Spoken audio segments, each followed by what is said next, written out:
and these are my tops and bottoms from June. I am sure that it will come as no surprise to any of you guys when I say that I hate filming wrap-ups. I talk too much, I never feel like I actually do the books justice, and they're too freaking long. Every time. But every month I get comments from you guys asking me where my wrap-ups have gone and just desperate to find out what I am reading, and so since I've started my June Stack It Challenge, I have decided that I am also going to start a new format for my wrap-ups. Every month I'm going to pick my top reads of the month and my bottom reads of the month, and we are only going to talk about those books. And there really was no better time than with June's reading to start talking about my tops and my bottoms. So obviously, let's get the big red elephant out of the room. My most loved book for June was clearly Dead Girls by Abigail Tartellin, but I'm not going to talk about it here in my tops and bottoms because I did a whole separate review of it, which I will link above and below for you. Apart from Dead Girls, I had two other books in June that I absolutely loved. The first of those books was The Upstairs Room by Kate Murray Brown. This is a modern day ghost story full of questions for the characters and for you as a reader. This story focuses on Eleanor and Richard, who have stretched their finances to the absolute maximum in order to afford an end terraced Victorian house which needs a hell of a lot of renovations. This is Richard's most recent in a long string of ways that it's going to make them happy and make their relationship all better again. Eleanor is slightly more dubious about this plan and is particularly unhappy that in order to afford the renovations they are going to have to take in a lodger in the form of Zoe, who is a 20-something art student who is attempting to find herself post her first big breakup. Within a few weeks of Eleanor, Richard, their two young girls and Zoe moving into this house, we can feel the building menace. Everybody is immediately aware that something is just not right, that things are just not okay. Little things start to happen. Things in the cupboards are not where Eleanor has put them. One of the little girls starts to spend more and more time on her own, and Zoe never feels like she's alone in her basement room even when all of the doors and windows are locked. I love a book that can straddle that line between horror and thriller, where I dread the next page but I have to turn it because I need to know what's happening. And this book did that in absolute spades. I was so there for Eleanor as a character in this novel. I love that she was the one who was most affected by everything because she spent the most time in the house, but because of that it raised all these question marks. Richard seems to think that maybe she's just stressed because she's spending all of this time in the house. Zoe thinks maybe she needs to get out more, and Eleanor thinks that nobody is freaking listening to her. And it becomes this really odd, is it in her head? Is it a mental health thing? Is it a supernatural thing? Do we believe in that? Is it because their marriage is falling apart?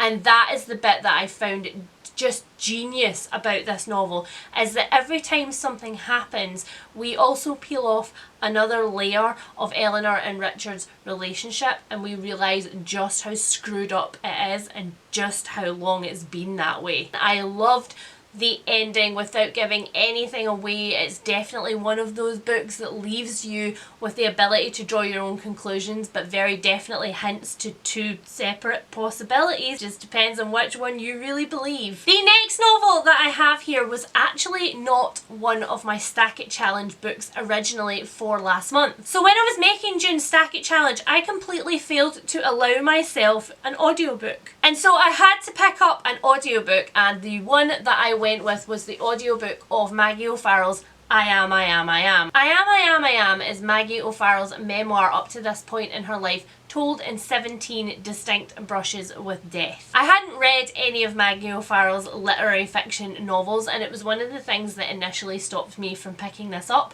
because I wasn't sure if I wanted to read a memoir about an author whose novels I had never read. And then a few people told me that if I loved audiobooks, I had to listen to this one because the audiobook narrator was fabulous.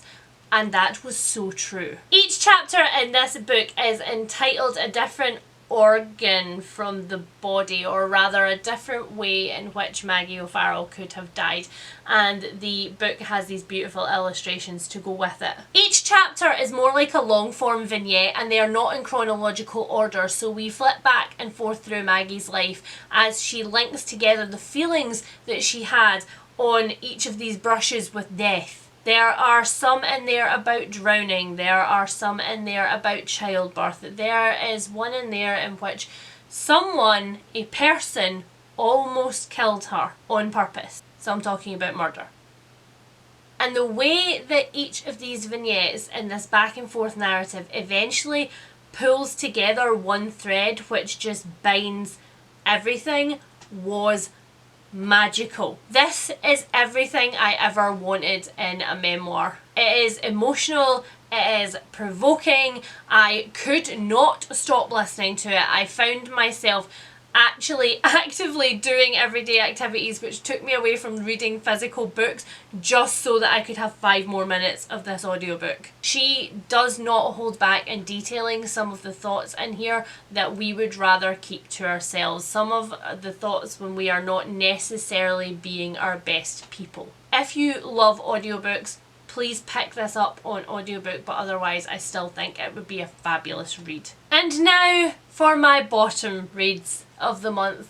So this month I had 3 bottom reads. One of them that I read to the midway point and then DNF'd, and another 2 that I DNF'd very quickly on. My bottom reads of the month won't necessarily always be books that I DNF. It just so happened that it was a bumper month for it. My first bottom of this month is All Is Not Forgotten by Wendy Walker. This is a thriller about a teenage girl named Jenny who one night at a teenager-filled party is raped in the woods, and immediately after this event her mother and father are given the opportunity to try out a new trial drug which has been used on soldiers who are suffering from PTSD, which essentially erases all of the pictures of the incident from your mind. Bearing in mind, they say the pictures of the incident from your mind, and nobody at this point in the novel is talking about any of the sensory impacts which this experience will have had. Now, I was already a little bit dubious at the beginning of this novel because at no point is Jenny ever asked whether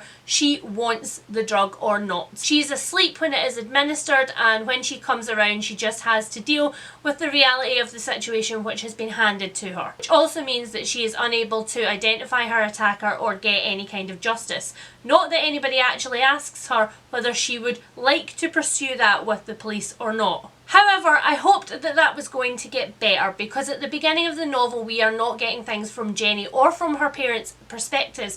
We are getting the entire thing narrated to us from an omniscient narrator who we are aware right at the very beginning knows a little too much about this crime and a little too much about this family for comfort. And this is the part where I'm going to stress that at the beginning of this novel, this narrator's voice is very relatable. Although they are clearly a very educated person, they are talking to you on a level which is like we're having a conversation. And I think that is what kept me reading for as long as I did, because that's where the positives ended and where all of my problems started. Without giving any spoilers away, by the midway point of this novel, we know who the omniscient narrator is. And I found it completely unbelievable that this narrator would know all of this information about Jenny and her family and about the police investigation into this crime. From their capacity, I do not understand how they know half of this information. And as soon as that person's identity is revealed, their narrative tone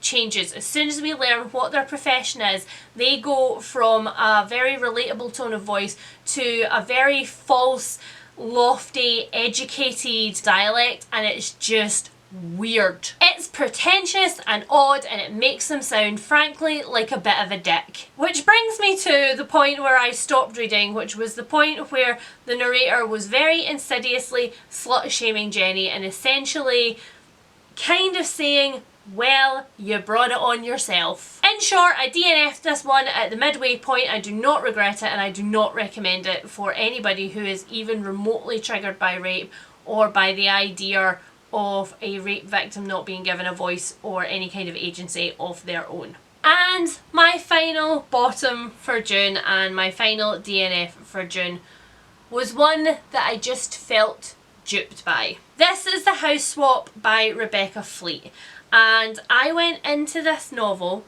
with the full expectation that it was going to be a creepy thriller about a woman who had swapped houses with someone that she did not know, who was then screwing with her head for reasons unknown. But no, this book was not that. It was not what it said on the book jacket.